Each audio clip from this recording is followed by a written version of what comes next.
मस्त अशा रिमझिम पावसांच्या सरींनी आजच्या दिवसाची सुरुवात झालेली. So good morning guys. आणि आज आम्ही काय काय मज्जा केली आमच्या सासरी ते सांगतेस. तोपर्यंत आजचा नाश्ता होता साऊथ इंडियन, ज्यामध्ये होतं इडली, आप्पे, डोसा, सगळं काही. स्पेशली आरतीताईने आमच्यासाठी फार प्रेमाने बनवलेलं. आणि नंतर आम्ही घराजवळील सुंदर सुंदर ठिकाणे एक्सप्लोअर करण्यासाठी निघालो. आणि हेच ते ठिकाण फारच शांत आणि सुंदर होतं. पावसामुळे पाण्याचा ओघही फार होता. नंतर आम्ही शेजारीलच शंकराचे प्राचीन आणि सुंदर मंदिर बघण्यासाठी गेलो. दर्शन घेऊन तेथील शांतता आणि भक्तिमय वातावरणाने मन अगदी प्रसन्नच झालं. आणि तेथे आम्ही एक 5 पानांचं बेलपान पहिल्यांदाच बघितलं होतं.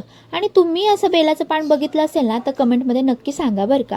आणि घरी आल्यावर परी येते तिच्या भाऊलीसोबत भातुकलीचा खेळ खेळत होती. ते बघून आम्हाला आमचं बालपणच आठवलं.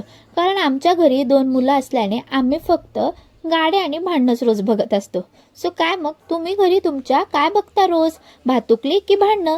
कमेंटमध्ये नक्की सांगा. आणि व्हिडिओ आवडल्यास लाईक आणि फॉलो नक्की करा. तोपर्यंत